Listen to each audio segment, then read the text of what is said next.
Ah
लोटांगण महाद्वारी आनंदे निर्भर असो भलते ठाई सुखदुःखा नाही चाडा आम्हा हरिनाम कीर्तन संतांचे पूजन घालीन लोटांगण महाद्वारी आणि कसायास न करी न धैर्यास होईन उदास सर्व भावे हरिनाम कीर्तन संतांचे पूजन घालीन लोटांगण महाद्वारी मोक्षा माघरी कामारी दासी होय सांगू ऐसी तुका म्हणे हरिनाम कीर्तन संतांचे पूजन घालीन लोटांगण महाद्वारी विठ्ठला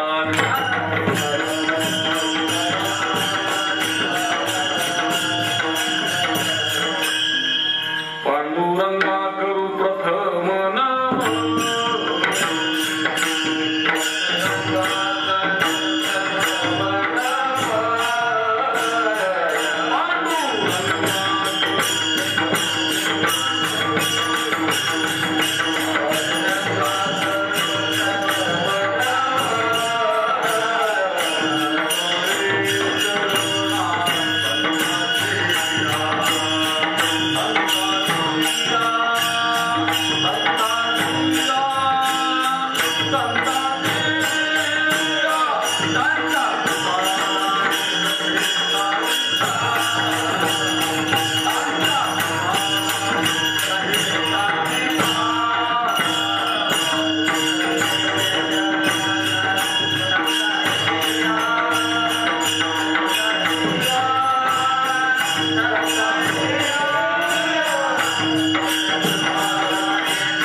चरण सेवा साधावया प्रस्तुत सेवे करता निवडलेला भंग सकल संत शिरोमणी भक्त कल्याण मूर्ती सच्चिदानंद स्वरूप संत सम्राट विश्ववंद्य जगद्गुरु तुकाराम महाराज यांचा सगळ्यांच्या पाठातील परिचयातील अभंग आहे.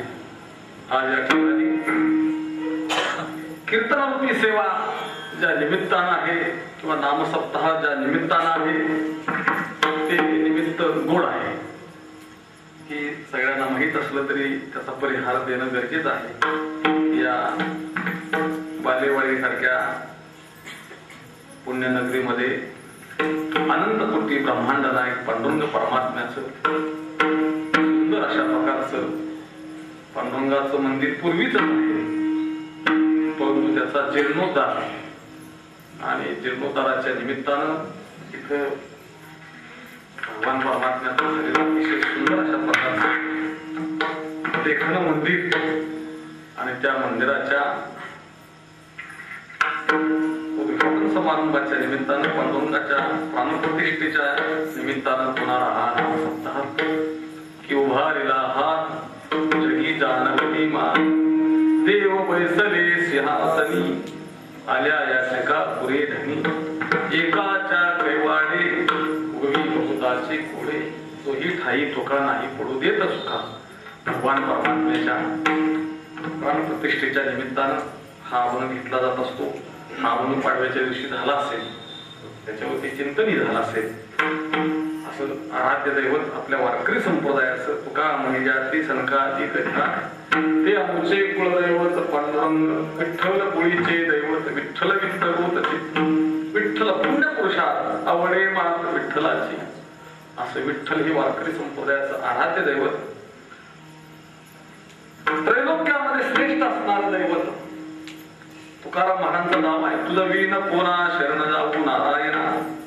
तुकाराम महाराज म्हणतात या त्रिभुवनामध्ये या इहलोकामध्ये नाही तर त्रैलोक्यामध्ये असा दुसरा देवच नाही. ऐसा न देखे मी कोणी तुझा तिही त्रिभुवनी आणि त्याला ज्ञानेश्वर महाराजांची सुद्धा पुस्तके आपल्याला देता येईल की बाप रखमा देवीवरू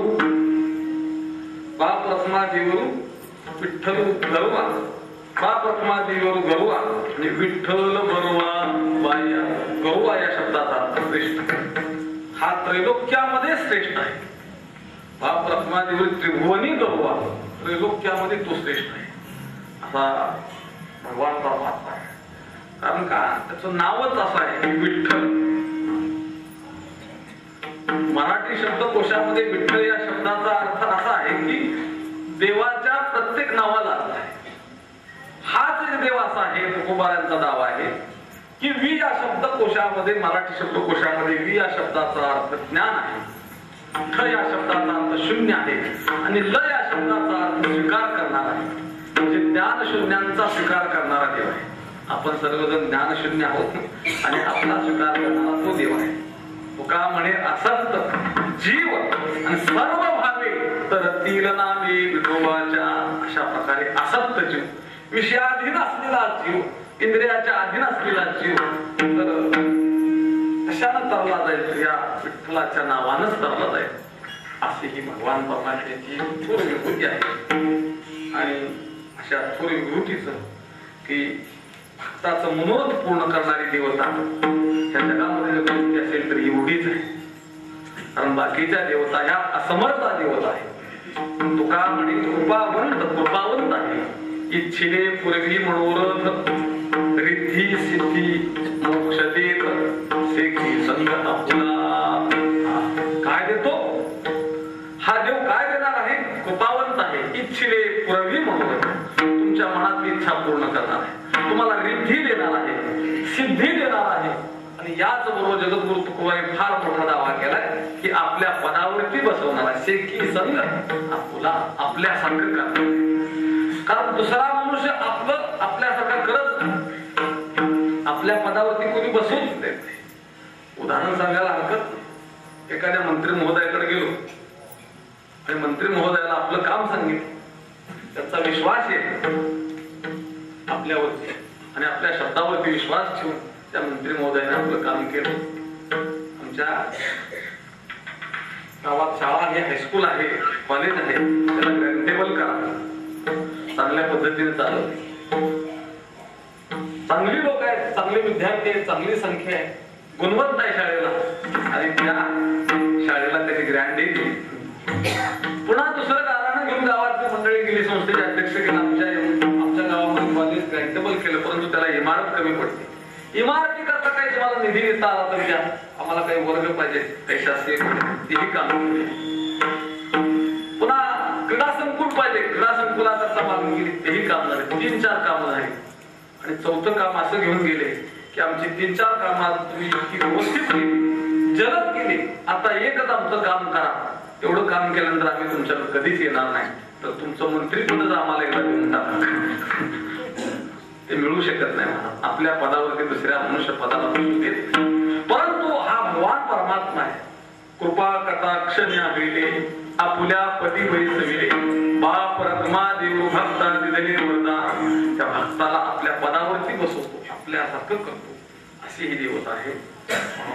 आज मी बालेवाडीतील सर्वांना धन्यवाद देतो की अतिशय सुंदर अशा प्रकारचं मंदिर पांडुरंगाचं बांधलेलं आहे. काही गावामध्ये अशी परिस्थिती पाहायला मिळते की 50-50 लाख रुपयाचे बंगले असतात, मोठमोठ्या इमारती असतात दृष्ट लागण्यासारख्या, परंतु गावातल्या मारुतीचं मंदिर, पांडुरंगाचं मंदिर जुन्या कुंभारी कवराचंच असतं. आज या ठिकाणी चांगली वास्तू, बऱ्याच ठिकाणी बंगल्यामध्ये वास्तुशांतीच्या निमित्ताने कीर्तनाला जाण्याचा योग येतो. सुंदर घर बांधलेलं असतं. आम्ही फक्त पहिल्यांदा विचारतो देवघर कुठं आहे तुझं? तर तो म्हणतो देवघर फक्त बांधायचं राहिले, जिन्याखाली जागा ठेवली त्याला. तुळशी वृंदावन आणि देवघराचं फक्त काम मागे राहतं. अशा बऱ्याच ठिकाणी आपल्याला त्रुटी पाहायला मिळतात. महाराज देवाला विसरून चालणार नाही. आमच्या तुकोबारांचा तर असा दावा आहे की संसारामध्ये हानी झाली तर भरून निघते, नाही अशातला भाग नाही. होती आहे, कधी आसमानी संकट येतं, कधी भोवतानी संकट येतं, परंतु संसारामध्ये झालेली हानी महाराज म्हणतात भरून निघते. परंतु देवाला विसरला हानी झाली तर भरून निघत नाही. विसरली तया थोर झाली हानी पद्धतील खाली 84च्या संसारातली थोर हानी नाही, कालांतरात भरून निघते. म्हणून त्या ठिकाणी आज आमच्या शेखर भाऊनी मला आमंत्रण दिलं आणि सांगितलं की मंदिराच्या वास्तुशांतीच्या निमित्तानं कीर्तन आहे.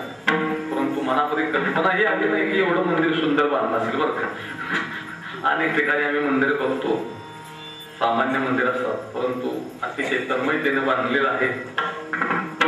त्याबद्दल मी सर्वांना धन्यवाद देतो.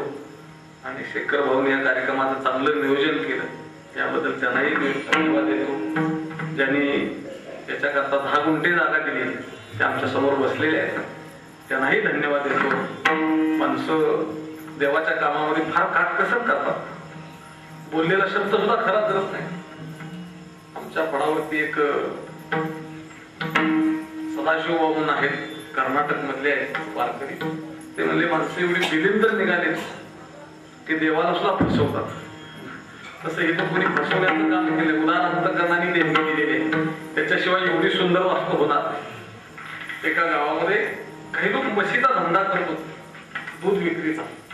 शहर जवळ होतं सोलापूर सारखं, आणि मुरा जाफरा जातीच्या म्हशी गावातल्या लोकांनी पाळलेल्या दुधाचा व्यवसाय करतो. अचानक त्या म्हशींवरती रोग आला, असला तरी घटजंतू नावाचा रोग आला, आणि तो गवळी असा घाबरला. माझ्याकडे एक 50,000ची म्हैस आहे, 40,000ची म्हैस आहे. कोणाच्या गोट्यावरती 10 म्हशी गेल्या, कोणाच्या गोट्यावरती 20 म्हशी गेल्या, कोणाचे गोटेच्या गोटे बसले. आणि गावामध्ये मारुतीच्या मंदिराचं काम चाललं होतं, आणि मारुतीला नवस केला, मारुती राया माझ्या गोट्यावरती काही तेवढा रोग येऊ देऊ नको, मी गरिबीतून संसार उभा केलेला आहे. एखादी जर म्हैस माझी गेली तर माझं घर बसेल, अतिशय आणखी बँकेचं कर्ज मला फेडायचं. माझ्या गोट्यावरती रोग येऊ देऊ नको, माझ्या म्हशी मरू देऊ नको. असं जर तू केलं, या रोगातून माझ्या म्हशी वाचवल्या, तर एका म्हशीची किंमत तुला देणगी म्हणून दिली. शिखराला काम करा. योगानं कर्मधर्म योगानं म्हणा. रोगाची साथ निघून गेली, बऱ्याच जणांच्या म्हशी गेल्या, पण याची एक म्हैशी गेली नाही, साधं रेडकुही म्हशीचं गेलं नाही, सगळे वाचले. पत्नी मोठी भाविक होती. पत्नी म्हटली तुम्ही मारुतीला नवस बोलला तर एका म्हशीची किंमत देऊन टाका, आपल्याकडे 25 म्हशी आहे. कर्मधर्म संयोगाने एकही म्हैस गेली नाही. मारुतीच्या मंदिराचं काम चाललंय, गावातले लोक वर्गणी देत आहेत, एवढे सुंदर कलाकार आणले तामिळनाडू मधून, कारागीर आणले, तर आपले त्याला फुल नाही फुलाची पाकळी म्हणून काही हातभार लागू द्या, एका म्हशीची किंमत देऊन टाका. हा विचित्र व्यक्ती होता, धनलोभी होता, पुन्हा भावना त्याची बदलली. आणि मग त्याने युक्ती काढली. युक्ती सांगायला हरकत नाही. एक म्हैस बाजारामध्ये घेऊन गेला, चाकणसारखा बाजार चालला होता म्हशीचा मोठा, आणि तिथं बाजारामध्ये घेऊन गेला. जाताना त्याने युक्ती केली, जाताना एक पोपटाचं पिल्लू घेऊन गेला. काय गेला? पोपटाचं पिल्लू घेऊन गेला. म्हशी शेजारी त्या पोपटाच्या पिल्लाच्या पायाला सुतळी बांधली, आणि ती सुतळी आपल्या हातामध्ये ठेवली. म्हैस शेजारी बांधलेली, चांगली मुरा जातीची म्हैस, देखणी म्हैस, 7-8 लिटर एका वेळेला दूध देणार. आणि गिरायक घ्यायला लागलं म्हशीला. म्हशीला गिरायक आल्याबरोबर गिरायकाने विचारायचं की काय सांगता किंमत म्हशीची. ह्यानी सांगायचं म्हशीची किंमत 500 रुपये. अरे बाप आहे, 40,000ची म्हैस, काय वेट लागलं, काय म्हणजे डोकं फिरले. 500 रुपये? हो 500 रुपये म्हशीची किंमत. द्यायची का? हो द्यायची, पण एक आणताय, ह्या पोपटाची किंमत 40,000 रुपये, आणि हा पोपट जो घेईल त्याला तुम्ही म्हैस देणार ना. पोपट जो घेईल त्याला तुम्ही म्हैस देणार. त्या व्यक्तीने विचार केला, संध्याकाळपर्यंत गिरायका काय हरकत नाही, म्हैस 40-45,000 रुपये, 40,000 रुपयाला पोपट घेऊन टाकू, 500 रुपयाला म्हैस घेऊन टाकू, 40,000 रुपये झाले. आणि आपल्याला काय करायचं बाकीचं, त्याच्याकडून खरेदी करून व्यवस्थित करू. आणि मग त्यांनी काय केलं, ती म्हैस 500 रुपयाला दिली, पोपटाचं पिल्लू 40,000 रुपयाला विकून टाकलं, आणि घरी आला आणि मंडळीच्या हातात 500 रुपये ठेवले, आणि जा मारुतीच्या मंदिराला आपली वर्गणी एका म्हशीची किंमत देऊन टाक. मंडळी म्हणली फक्त 500 रुपये. म्हशीचे 500 आले. अहो म्हणले मी म्हैस 500लाच विकली. देवा शपथ खोटं बोलत नाही. मी पोपटाचं पिल्लू 40,000ला विकलं आणि म्हैस 500लाच विकली. आता ह्याचही बरोबर आहे. पण मला हा दृष्टांत कशा करता सांगायचा, अशी जर देणगी दिली तर मंदिर पुरं होईल का? आणि विनोदाचा भाग सोडून उदार अंतकरणानं आपल्याला भगवंताकरता द्यावं लागतं. भगवंताला आपण थोडं दिलं तर भगवान परमात्मा आपल्याला भरभरून देतो. महाराज माहित आहे का? उदाहरण सांगायला हरकत नाही. सुदामा ब्राह्मण आणि कृष्ण परमात्मा हे दोघं बालमित्र होते. दोघं बालमित्र होते. देवाचा असा आहे, तुकाराम महाराज म्हणतात की संताला काही नाही दिले तर संत देतात. पण देव असा आहे की घेसी तेव्हा देसी, ऐसा ससी उदार. त्याला थोडं द्यावं लागतं आणि थोडं दिलं तर तो भरपूर देतो. कृष्ण परमात्मा आणि सुदामा ब्राह्मण बालमित्र होते. दोघांनी गुरुकुल आश्रमामध्ये सांदीपनी ऋषींच्या शिक्षण घेतलं. 8 वर्षापर्यंत दोघं क्लासमेट होते. आता सुदामा ब्राह्मण का दरिद्री राहिला वगैरे वगैरे फार मोठा इतिहास आहे. तो खोटं बोलला देवाला, देवाला खोटं बोलून चालत नाही, त्याला दरिद्री ठेवली. परंतु स्वाभिमान होता मित्राचा. आणि लग्न झाल्यानंतर आपल्या पत्नीला सांगायचा माझा कृष्ण परमात्मा बालमित्र आहे. पत्नी हसायची, काय सांगता तुम्ही, कृष्ण कुणीकडे तुम्ही कुणीकडे. मित्रामित्रामध्ये साधारणता असते कुठं तरी. असा मित्र कुणाचाही तुम्ही होऊ शकत नाही. तो द्वारकेचा राजा आहे, त्याची सुवर्णाची द्वारका आहे आणि तुमच्या घरामध्ये 4-4 दिवस चूल पेटत नाही आणि सांगता माझा मित्र आहे. मला नाही खरं वाटत. त्यांनी सांगावं नाही आता खरंच आम्ही मित्र आहे. मग एके दिवशी पत्नी म्हणते मित्र आहे ना, मग जा तुम्ही एके दिवशी आणि त्याच्याकडून काहीतरी घेऊन या. थोडं त्यानं थोडं दिलं तर आपल्या आयुष्यावर होईल. परंतु सुद्धा मला मागणं हे माहित नव्हतं. खरा भक्त देवाला मागत येते. मग तयार झाला एके दिवशी पत्नीच्या आठवण. पत्नीला म्हटलं अगं निघालोय देवाकडे, परंतु देवाकडे मोकळ्या हातानं नसतं जायचं. काहीतरी देवाला घेऊन ठेवलं पाहिजे. काहीच नव्हतं महाराज. पोहे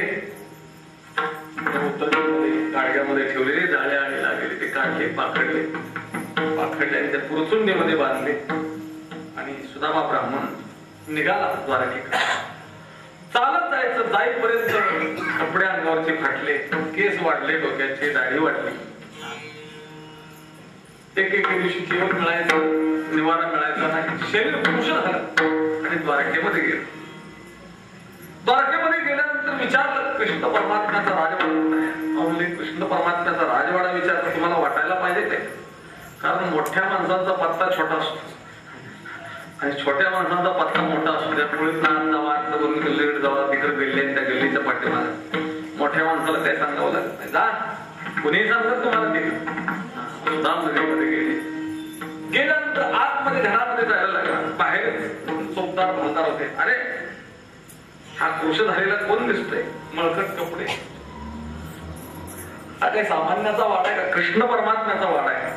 आतमध्ये तुला जाता येणार नाही, परमिशन घ्यावं लागतं त्याला अगोदर. अमुक व्यक्ती आली म्हणून सांगावं लागेल आमच्या भाषेत आणि पाठवून द्या म्हटल्यानंतर तुला जाता येणार नाही. कोण आले म्हणून सांगू. तर चोपदाराने विचार. सुदामा ब्राह्मणाने खाली मान घातली.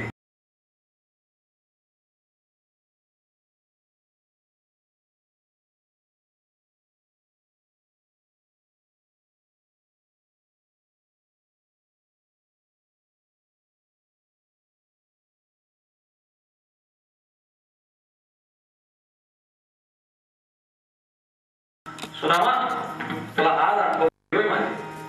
अरे किती दिवस झाले आणि डोळे भरून आले. सुदामा मला किती दिवसात.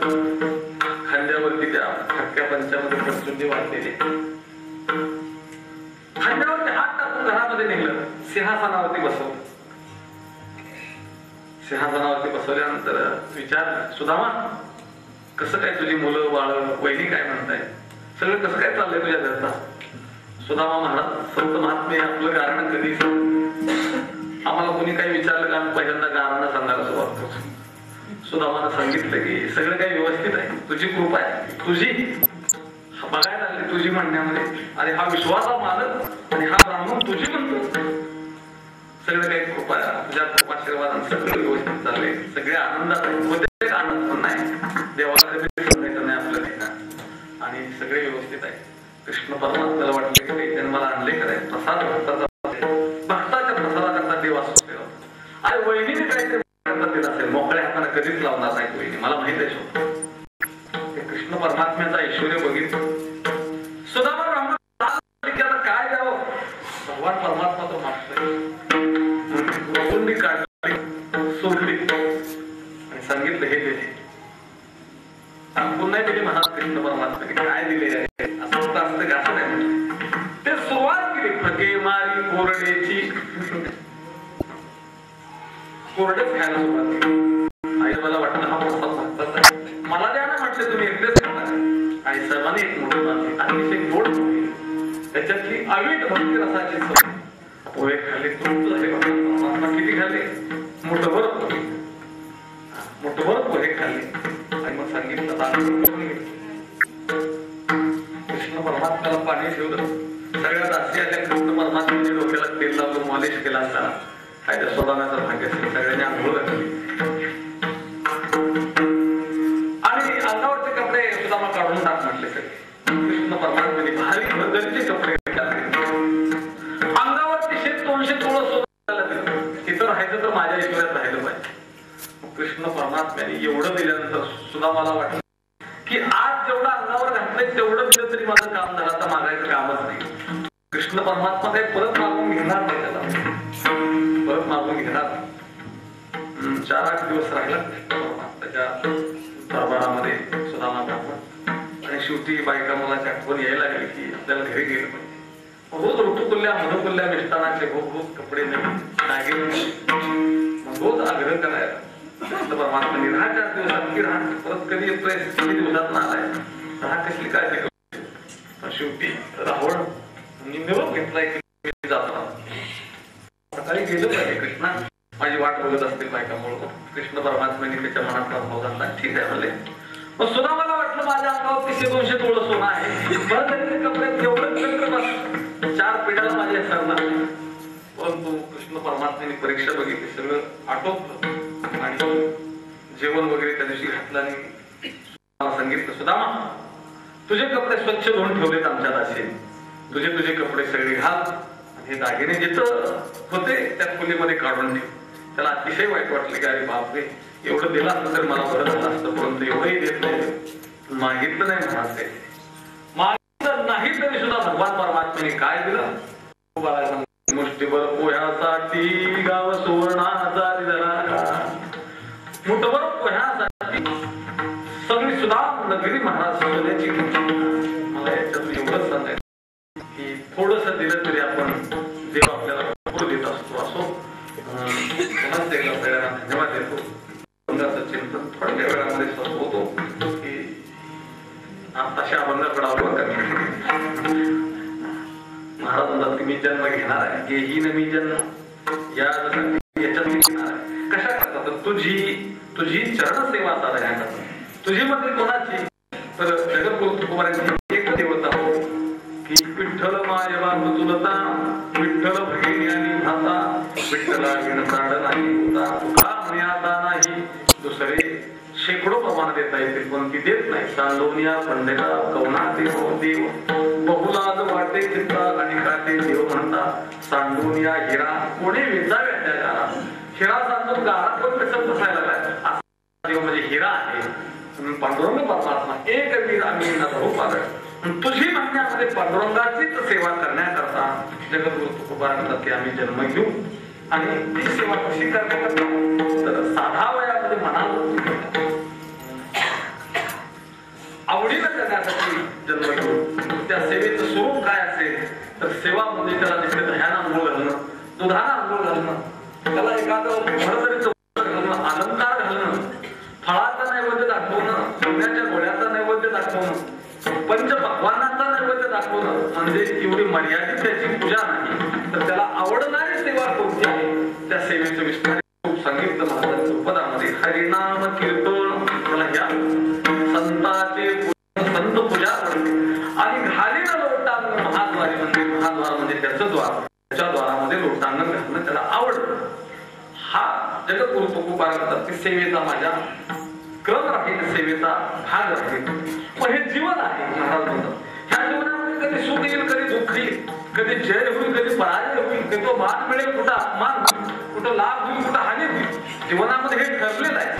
पण त्याच्या महाराज म्हणतात की मी घाबरणार नाही, त्याला मी धैर्यानं सामोरं जाईल. म्हणून म्हणतात की आनंदे निर्भोरा शोभल ते ठाई सुख दुःखा नाही जाणार. सुख झालं त्याची तमा बाळगणार नाही. कदाचित प्रारब्ध वशामध्ये एखादं दुःख आलं तरी त्यालाही आम्ही धैर्यानं सामोरं का म्हणे निर्यावी संत धीर समुद्र या ज्ञानाप्रमाणे सुख दुःखाच्या देखील वेळेला आम्ही त्याचंच नामचिंतन करू. विठ्ठल सुखा विठ्ठल दुःखा सुख या विठ्ठल आणि कसा या मग भगवंताच्या प्राप्तीकरता अनेक जरी असले, अनेक जरी साधनं असतील तरी सायास या शब्दाचा अर्थ मिळण्याचा आम्ही कोणताच प्रयत्न करणार नाही. तरी भगवंताचं नामचिंतन करू, हरिनाम कीर्तन करू, संतांचं पूजन करू आणि महाद्वारामध्ये याही पेक्षा मोक्ष जरी तो आम्हाला दिला तरी तो जन्माभाव मोक्ष आहे. म्हणून तो मोक्ष आमच्या घरामध्ये कामारी आहे, पटीक आहे, दासी आहे. म्हणून त्या मोक्षाचा न स्वीकार करता जन्माभाव मोक्ष असल्यामुळे एकदा मोक्ष मिळाला का पुन्हा जन्म नाही. म्हणून त्या मोक्षाचा स्वीकार आम्ही न करता पुन्हा जन्म घेऊ. एकच काय परंतु अनेक जन्म घेहीन जन्मांतरे हेची कराव्या खरे म्हणी भक्तीची आवडी हेवा भावी ऐशी जोडी. अशा प्रकारे ह्या अभंगाचा सरळ अर्थ आहे. या अभंगाच्या द्वारे जगद्गुरु तुकोबा अनंत कोटी ब्रह्मांड नायक पांडुरंग परमात्म्याकडून परिहार देतात. देवा मी जन्म घेईन. याच्यामध्ये एक शंका आहे की जन्म घेईन म्हटल्यानंतर मिळतो. आम्ही ठरवलं का अमुक कुळामध्ये जन्माला यायचं, अमुक घराण्यामध्ये जन्माला यायचं, असं ठरवता आम्हाला जन्म मिळाला. तो कसा मिळाला? आगा कमी जरी उरावी तर सुखदुःखी आणि ते भोगाया वेग देहाय का असा आम्हाला जन्म मिळाला.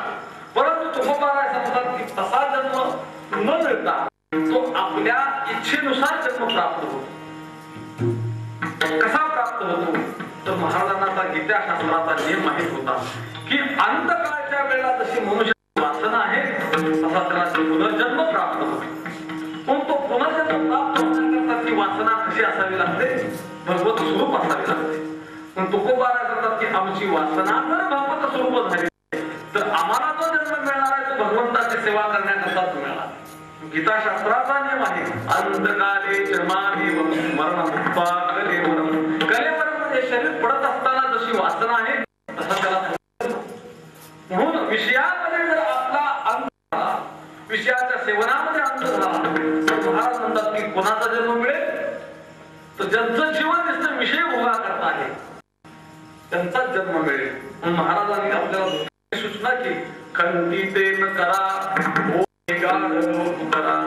गाढवाच्या कुत्र्याच्या जन्माला जावं लागेल होतं.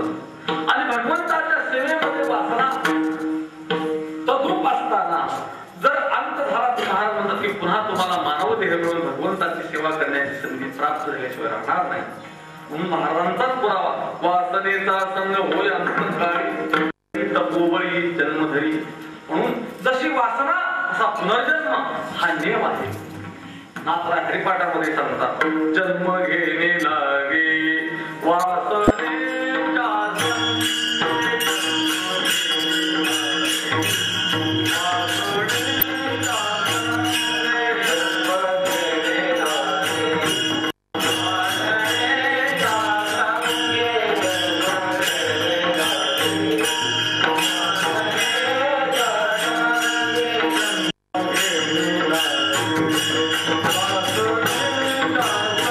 Yeah.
जन्म घेणे लागे वासनेच्या संगे, जशी वासना आहे तसा जन्म घ्यावा लागतो. तेची झाले अंगे हरिरूप, हरिमुखी गाता हरकता, या हे मागुता जन्म घेणे. म्हणून आम्ही जो म्हणतो जन्म घेणार आहे, त्याच्यामध्ये जगद्गुरु तुकोबाराय म्हणतात की मोठी अर्थता आहे, मोठी जिज्ञास आहे. म्हणून तो निश्चित प्रकारे आम्हाला जन्म तुकोबाराय म्हणतात मिळणार. आणि एकच नाही, अनेक वचनी शब्द येईन जन्मांतरे, हेची करावया खरे, मणिभक्तीची आवडी सेवा व्हावी हरीशी. मनुष्य जीवनाची कृतार्थता ज्याच्यामध्ये आहे. अनेक माणसं जन्माला येतात, जगद्गुरु तुकोबाराय म्हणतात की मरतात. जन्म आणि मरण हा माणसाचा स्थायी भाव आहे. परंतु किती माणसाच्या जीवनामध्ये आपलं कल्याण महाराज करून घेऊ शकतात. अनुबाराने सांगितलं एखादा आहे, दुर्मिळ आहे. अस्तेच्या महापुरी रिगता की मोठीवरी, परिप्राप्तीच्या पैलती पाय लागा. मनुष्य जीवनाची खरी सार्थकता पांडुरंगाच्या सेवेमध्ये आहे, पांडुरंगाच्या कृपेमध्ये आहे. जगद्गुरु तुकोबाराय म्हणतात, तुका म्हणे जन्मा आल्याचे सार्थ, विठ्ठलची एक देखिया.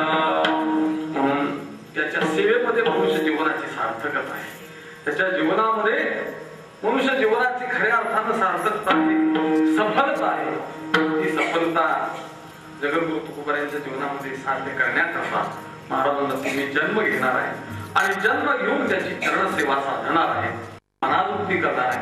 ती मनावृत्ती म्हणजे काय करणार आहे तर तुकाराम महाराज सांगतात की हरिनाम. त्याला हरिनाम आवडतो. कीर्तनाला विशेषण दिलं हरिनाम, नाही तर नुसतं कीर्तन करून उपयोग नाही. त्या कीर्तनामध्ये हरिनाम असावं लागतं. आज कॅसेट मधल्या कीर्तनामध्ये हरिनामाचा पत्ताच नसतो महाराज, त्याला विशेषण द्यावं लागतं.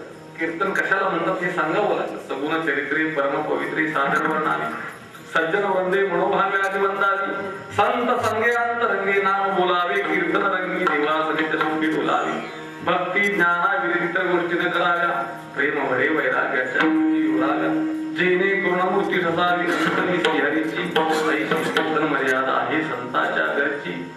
अशा प्रकारचं कीर्तन हे आत्मउद्धाराचं साधन आहे. कीर्तने स्वधर्म वाढे, कीर्तने चित्त शुद्धी जोडे, कीर्तने आपुडे परब्रह्म मुक्ती, कीर्तना पुढे लाजवली जाय. असं हरिनाम कीर्तन भगवंताला आवडणारं साधन आहे. तो काय म्हणे याला कीर्तनाची गोडी प्रेमे घाली उडी नामासाठी. महाराजांनी कीर्तन हे साधन भगवंताच्या सेवेसाठी. तुम्हाला आम्हाला एक प्रश्न पडेल, कीर्तन हे साधन भगवान परमात्म्याच्या प्राप्तीचं जर आहे, मग आम्हाला काय या सेवेपासून वंचित ठेवलं का? आम्हाला जर कीर्तन येत असतं तर तुमची 9:30 पर्यंत वाट बघावी लागली नसते, एवढे फोन करावे लागले नसते. मग ही संधी फक्त कीर्तन करायला दिली का? तर कीर्तन या शब्दाचा अर्थ असा आहे की फक्त कंबर बांधून तुम्हाला प्रबोधन करणं म्हणजे कीर्तन नाही. तर जगद्गुरु तुकाराम महाराज सांगतात की करावे कीर्तन मुखी गावे हरीचे गुण, मग काही नोहे बाधा का मधुरजनाची क्रोधा. कीर्तन या शब्दाचा अर्थ असा की भगवंताचं गुणानुवाद भावयुक्त अंतःकरणाने गाणं याचं नाव कीर्तन आहे. म्हणून कीर्तन चांगलं होय अन्न हरिरूप, प्रेमे छंदे नाचे डोळे हरपले भाव. कीर्तन या शब्दाचा अर्थ भगवान परमात्म्याच्या अंतःकरणाची भेदरहित संबंध नामसाधनेच्या योगातून जोडण्याचं नाव कीर्तन आहे. कीर्तन म्हणजे काय? जगद्गुरु तुकोबारायांच्या जीवनातला एक दृष्टांत सांगायला हरकत नाही. महाराजांची पायवारी होती आणि माऊलींच्या पालखीत माळशिरस आहे. महाराष्ट्रामध्ये एकच गाव आहे की तिथं झोपलेला मारुती आडवा. तुकाराम महाराज तिथे गेले, तिथं मुक्काम होईल, तिथं कीर्तन रात्र होईल, तिथं मुक्काम ठोकायचं. कोणाच्या घरी नाही, बंगल्यावरती नाही, वाट सोडून बाजूला जाईल. मारुतीचं मंदिर, मारुतीच्या मंदिरामध्ये पडशी टेकवली आणि महाराज विश्रांतीला बसले. शनिवारचा दिवस होता, सांगितले जातं. मारुतीच्या दर्शनाला अनेक लोक यायचे गावात. आल्यानंतर महाराजांनी विश्रांती चालू ठेवली. रामकृष्ण हरे रामकृष्ण हरे. एक ग्रस्त आला आणि महाराजांना दर्शन घेतलं महाराजांचं.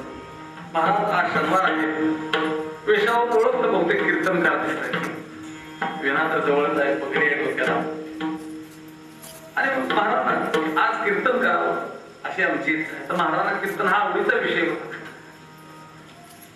कीर्तन आवडीचा विषय, महाराजांच्या आवडीचा विषय. महाराज होकार दिला. आता आमच्यासारखं आहे का इतक्या लेट कुठं तारीख देतात का? महिन्यावर आला सप्ताह तुमचा, आज आला तुम्हाला माझ्या आज माझ्या सगळ्या तारखा गेल्या असं काही नाही. महाराज मोबाईल नाही जवळ, काय नाही, तुम्ही स्मरणपत्र दिलं नाही असं कुठं असतं का? नेहमी तारीख घेतली परत स्मरणपत्र करायला पाहिजे, पुन्हा मोबाईल करायला पाहिजे. तुम्ही महाराजांच्या आवडीचा विषय महाराजांनी होकार देऊन टाकला कीर्तन करू. महाराज म्हणाले आमचा जन्मच कीर्तनासाठी, आमचं कामच ते हे क्षमा करणे काम वाढवावे हे आमचं कामच आहे. आनंदाने महाराजांनी आमंत्रण स्वीकारलं. कीर्तनाच्या अगोदर अर्धा तास शेखर भाऊ 15 दिवस झालं सांगितले, तरी मी म्हणत होतो असं कुठं असतंय काय 15 दिवस महिन्यात सांगायला पाहिजे. महाराजांच्या परमार्थामध्ये आपल्या परमार्थामध्ये जमीन आसमानचा फरक आहे. महाराजांनी आमंत्रण स्वीकार. 9 वाजले. महाराजांची जेवणाची व्यवस्था केली. महाराज जेवायला घराच्या घरी गेली. जात होती महाराज जेवायला सुद्धा बरं का बोलवलं, कारण महाराजांचा एक आवड आहे. लोकांना आवड ठेवत होते महाराज जेवायला गेलं काय, महाराज लोकांच्या घरी जेवायला. महाराजांनी सांगितलं बाबा आम्हाला अन्नाचा दुष्काळ नाही, पण त्यात पुरावा आहे कसा नाही दुष्काळ तो अन्ना परिमान या जना. आम्हाला काही अन्नाचा दुष्काळ पडला नाही, पण जगाची किंमत म्हणून जेवावं लागतं 2 तास हवं काय. महाराज आले परत. 9 वाजले. महाराजांचं कीर्तन म्हणून मंदिर गच्च भरलं. आज जसं तुमचं भरलंय तेवढं भरलं असेल कदाचित. महाराजांनी स्वतः सोर लावला. महाराजांना सोर ज्ञान जमलं होतं. लावणी मृदंग आवडीने आणि विण्याचा स्वर लावला, मृदंग लावला आणि तारेवरती झंकार टाकला. मारुतीरायाचं दर्शन घेतलं आणि आता कीर्तनाला सुरुवात करायची. कीर्तनाला सुरुवात करायची म्हणजे महाराजांचा चेहरा प्रफुल्लित व्हायचा. आता आम्हाला कीर्तनाला सुरुवात करायच्या अगोदर जांभळे येतात, एवढी आवडत नाही. आणि मग एक ग्रस्त उठला आणि महाराजांच्या कानात सांगितलं महाराज आज कीर्तन चांगलं करावं का? महाराजांना खटवलं. आणि कीर्तन चांगलं म्हणजे वाईट कीर्तन असतं काय तुमच्या दृष्टीने? चांगलं म्हणजे काय महाराजांकडे? आणि महाराजांनी विना लावला कानाला आणि सुरुवात केली. रामकृष्ण हरी रामकृष्ण हरी. 9 वाजले, 10 वाजले, 11 वाजले तरी रामकृष्ण हरी. लोकांनी ग्रह केला महाराजांना कीर्तन जमत नसेल. टाळ ठेवले. 11 वाजता सगळे गेले, एक निघून गेले. कोणाबद्दल कोण काही कल्पना करेल काय सांगता. महाराजांनी देवाशी तादात्म्य साधलं. महाराजांचं कीर्तन समाजाकरता नव्हतं. महाराजांचं कीर्तन भगवंताच्या करता, देवाची तादात्म्य साधण्याकरता. म्हणून महाराजांचं कीर्तन ज्यावेळेस भजन रामचंद्रावरती महाराज एकांतामध्ये भजन करायचे त्यावेळेस त्यांच्या अंगावर खारुट्या फिरायच्या, चिमण्या बसायच्या अंगावर, कबूतर अंगावरती बसायचे, पशु पक्षी महाराजांच्या कीर्तनामध्ये डोलायचे. शेखर भाऊ आमच्या कीर्तनामध्ये माणसं डोलतात पण झोपली तर जागे पडून नाही. असं महाराजांचं कीर्तन असायचं. असो. आणि मग बराच वेळ कीर्तन झालं. पहाटपर्यंत मारुतीराय प्रत्यक्षात तिथं आले, मूर्ती रूपामध्ये आले. ते सुद्धा कंटाळले. पहाटच्या वेळेला आडवे झाले. आज झोपलेला मारुती माळशिरसला पाहायला मिळतो. सकाळची वेळ झाली. लोक आली महाराजांना बसवायला निघाले. पंढरीच्या महाराज तुम्हाला आम्ही रात्रीचं कीर्तन चांगलं करा म्हणून सांगितलं आणि तुम्ही नुसतं रामकृष्ण हरीच म्हणत बसता. महाराजांनी सांगितलं अरे बाबा भगवंताचं नामचिंतन हेच सगळ्यात कीर्तन चांगलं आहे. सासूच्या जावायच्या गोष्टी सांगणे काही कीर्तन आहे नव्हे. चावडीचे बोल बोल उभारायचे जगद्गुरु उभारायचं कीर्तन देवासाठी. म्हणजे या कलियुगामध्ये एकच साधन कीर्तन आहे की भगवंताचं हरिनाम कीर्तन. की बाकीची साधनं तुकोबारा म्हणतात की लोप पावली क्षीण झाली. अवघ्या वाटा झाल्या क्षीण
अवघ्या वाटा झाल्या क्षीण क्षीण म्हणजे कमकुवत त्याच्यात ती ताकद संपली. कलीन घडी साधून कलियुगामध्ये दुसरं साधन करून भगवान परमात्म्याची प्राप्ती होणार नाही. कलीन घडी साधून जरी घडलं तर ते उचित होणार नाही. उचित विधी विधान न कळे कळणार नाही आणि कळालं तर घडणार नाही. अशा प्रकारचं साधन आहे कलियुगामध्ये भगवंताचं नामचिंतन नामसंकीर्तन हे साधन श्रेष्ठ आहे.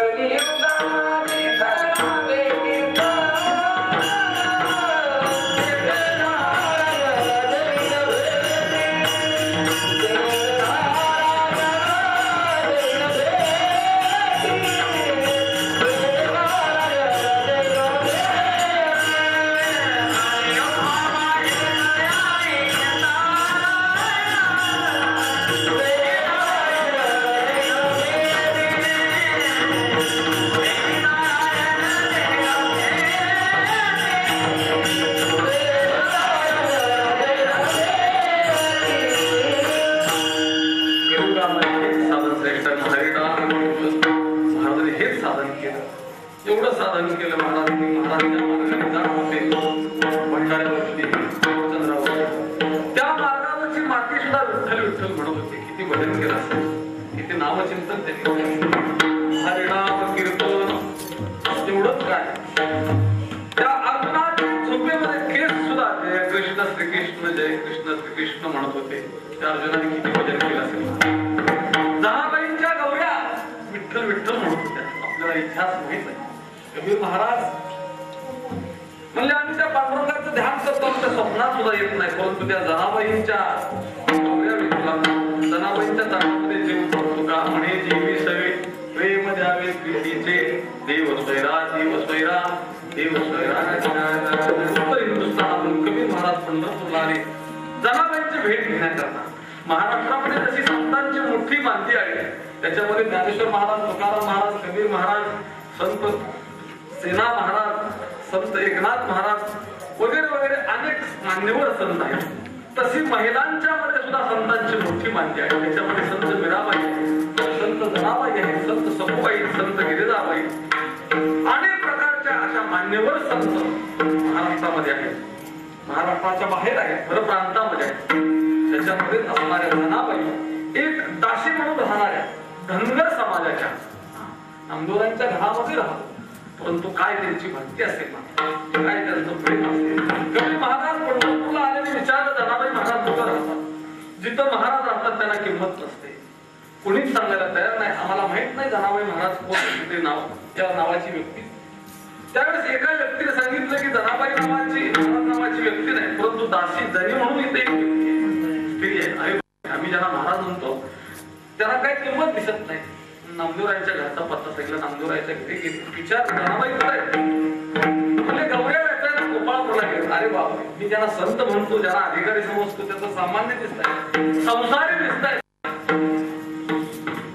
त्यांच्याकडून मला काय उपदेश मिळेल, आपण इथूनच परत गेलेलं बरं. परंतु दुसऱ्या मनाने सांगितलं एवढं लांबून आला तर गोपाळपूर जवळ आहे पंढरपूर पासून, जाऊ. पंढरपूर पासून 2 किलोमीटर गोपाळपूर गेले. 5 वाजण्याची पुराकी मुलं गाडी घेऊन परत पंढरपूरला निघाले आणि एका मुलाला विचारलं की जनाबाई कोणत्या आहेत. जनाबाई नावाची व्यक्ती मला दाखवतोस. त्यावेळेस त्या मुलाने सांगितलं बाई बरोबर हातवारी करून जोर जोरानं भांडतायत, एकामेकीला शिव्या देतायत. त्या अलीकडच्या फाटक्या साडीच्या बिस्किट केसाच्या त्या जनाबाई. अरे बापरे, आता सामान्य दिसत आहे आणि भांडतायत. भांडणाऱ्या करून मी काय उद्देश म्हणून लांबून दर्शन करून निघाले. जनाबाईंची दृष्टी सहज पुढे गेली आणि जनाबाईंनी कबीर महाराजांच्याकडे पाहिला आणि म्हणले, महाराज बरं झाला पण आला, एवढा आमचा भांडणाचा न्याय निवाडा. कबीर महाराजांना म्हटलं की भांडणाचा न्याय निवाडा आणि मी तर तुमचा अनुग्रह घेण्याकरता आलो, तुमचं दर्शन घेण्याकरता आलो. संत आहात तुम्ही तर भांडणाचा न्याय निवाडा माझ्याकडे केला, एवढ्यासाठी मी आलो का भांडणाचा न्याय निवाडा करण्यात? कसलं भांडण? तर जनाबाईंनी सांगितलं की मी दुपारपासून गवऱ्या गोळा करते. ही बाई आत्ता आली आणि माझ्याच गवऱ्यावरती धपाच गवऱ्या टाकल्या आणि सगळ्याच गवऱ्या घेऊन काय करावं? मला गवऱ्या नाही तर घरच्यांची बोलणी खावी लागते, घरच्यांच्या शिव्या खाव्या लागतील, स्वयंपाक करता येणार नाही. माझ्या गवऱ्या मला द्या. कबीर महाराज कानाला हात लावले, म्हटले जनाबाई हे शक्य नाही. का तर ज्यावेळेस तुम्ही गौऱ्या गोळा करतो त्या साक्षी पुराव्याला मी नव्हतो, मला माहित मी खोटाने निवाडा करणार. जनाबाई म्हटले कबीर महाराज माझा निवाडा करण्याचं साधन आहे, सोपं साधन आहे. माझा जर ज्या गौरीला स्पर्श झालेला आहे ती गौरी बोलके पांडुरंगाचं ध्यान करत गौऱ्या गोळा केल्या, पांडुरंगाचं स्मरण करत गौऱ्या गोळा केल्या. म्हणून माझा ज्या गौरीला स्पर्श झाला ती गौरी बोलके ती कानाला लावून बघा की त्यातून ध्वनी निघेल विठ्ठल विठ्ठल श्री विठ्ठल. कबीर महाराजांना वाटलं आमचं तोंड विठ्ठल म्हणत नाही, ह्या बाईच्या गौऱ्या काय विठ्ठल म्हणते. कबीर महाराज बसले खाली, त्या बाईच्या पहिल्यांदा गौऱ्या म्हणजे धापाच्या मुख्या निघाल्या. कबीर महाराजांना काही जास्त वेळ देणं शक्य नव्हतं. कबीर महाराज म्हणले मला आता शक्य नाही, तुम्ही गोष्टी महाराज हे यूट्यूब चॅनल आजच सबस्क्राईब करा, बेल आयकॉनवर क्लिक करा. शुद्ध सांप्रदायिक चाली, कीर्तनं, प्रवचनं, कथा, पारायणं असे वारकरी संप्रदायाशी संबंधित व्हिडिओ पहा. आपणही पहा आणि इतरांनाही आग्रहपूर्वक सांगा.